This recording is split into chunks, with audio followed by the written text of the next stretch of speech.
क्योंकि सीजन खत्म हो चुका है थर्सडे के बाद से। कल से फिर जनरल स्टॉक न्यूज ढूंढने पड़ेंगे हर्षदा को। Harshada, good morning. Good morning Ashish. तो पहले नंबर्स में हीरो मोटो कॉर्प उम्मीद से बेहतर प्रदर्शन है। 14% प्रॉफिटेबिलिटी बढ़ के आई है 1200 करोड़ के ऊपर। रेवेन्यू 11% बढ़ा है 10,463 करोड़ का। एबिटा 14% बढ़ा है और मार्जिन्स जो 14.5% पर आए हैं। जो कंपनी ने वो 14 से 16% तक की मार्जिन गाइडेंस मेंटेन करने की बात की है। मैं इनफैक्ट ये देख रही थी कि कंपनी की कमेंट्री क्या है। स्पेशली आपको याद होगा वो बजाज ऑटो की कमेंट्री को लेकर किस तरह से शॉक में मार्केट आया था। तो कंपनी की कमेंट्री फिलहाल तो अच्छी है। कंपनी कहती है कि फेस्टिव सीजन में इन्होंने हाईएस्ट एवर सेल्स की है। करीब करीब 16 लाख यूनिट्स इन्होंने बेची और ये बेसिकली आई है इतनी बड़ी सेल्स क्योंकि रूरल जो डिमांड है इनके लिए बहुत ही मजबूत है। तो वो कमेंट्री बहुत ही पॉजिटिव है हीरो मोटो कॉर्प की तरफ से। दूसरी तरफ से उन्होंने कहा है कि 6 गाड़ियां दरअसल अगले 6 महीनों में 3 बाइक्स 3 नई मॉडल्स लॉन्च करते हुए दिखाई देंगे। स्कूटर की लॉन्च होगी, साथ ही साथ वीडा जो इनका ईवी प्लेटफॉर्म है वहाँ पर भी कई सारे प्रोडक्ट्स लॉन्च होते हुए दिखाई देंगे। तो प्रोडक्ट लॉन्चेस के लिहाज से भी कंपनी काफ़ी ज़्यादा ऑप्टिमिस्टिक है। ये हीरो मोटो कॉर्प अच्छा परफॉर्मेंस। अब आते हैं ग्रासिम पर। ग्रासिम के केस में जो अनुमान था उससे थोड़े से फीके हैं नंबर्स। 920 करोड़ का मुनाफे का अनुमान मोतीलाल ने लिया था। 721 करोड़ का प्रॉफिट आया है जो लगभग 9% घटा है। रेवेन्यू 18% बढ़कर ज़रूर आया 7,623 करोड़। एबिटा में 45% तक की गिरावट देखने को मिली है। 325 करोड़ का एबिटा उम्मीद से कम है। यहाँ पर मार्जिन्स 4.3% पर हैं, एक्सपेक्टेशन से कम। जो इनका CSF सेल्यूलोज फाइबर वाला बिजनेस था वहाँ पर रेवेन्यू और एबिटा दोनों 6% बढ़े हैं। केमिकल बिजनेस में अच्छी ग्रोथ देखने को मिली है, लेकिन दिक्कत कहाँ हुई है? दिक्कत हुई है न्यू बिजनेस में, यानी कि पेंट बिजनेस में प्रेशर देखने को मिल रहा है। वहाँ पर एक एबिटा लॉस है 17% का क्वार्टर ऑन क्वार्टर।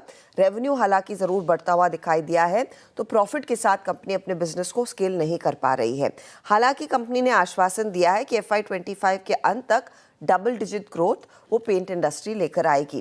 तो देखते हैं यहाँ पर इवेंचुअली फिर किस तरह का परफॉर्मेंस आता है कंपनी के लिए, लेकिन ये एबिटा लॉस है जो कंपनी के बिजनेस को ड्रैग कर। और दूसरी तरफ हमने देखा अल्ट्राटेक का नंबर कैसा था, थोड़ा सा ड्रैग देखने को मिला है। ग्लेनमार्क 350 करोड़ का मुनाफा वो पॉजिटिव है। रेवेन्यू में 7% का इजाफा। इंडिया और यूरोप बिजनेस ड्राइव कर रहे हैं इस रेवेन्यू ग्रोथ को। एबिटा में 30% की वृद्धि है। मार्जिन्स बढ़े हैं 300 बेसिस पॉइंट, अच्छा क्वार्टर रहा है।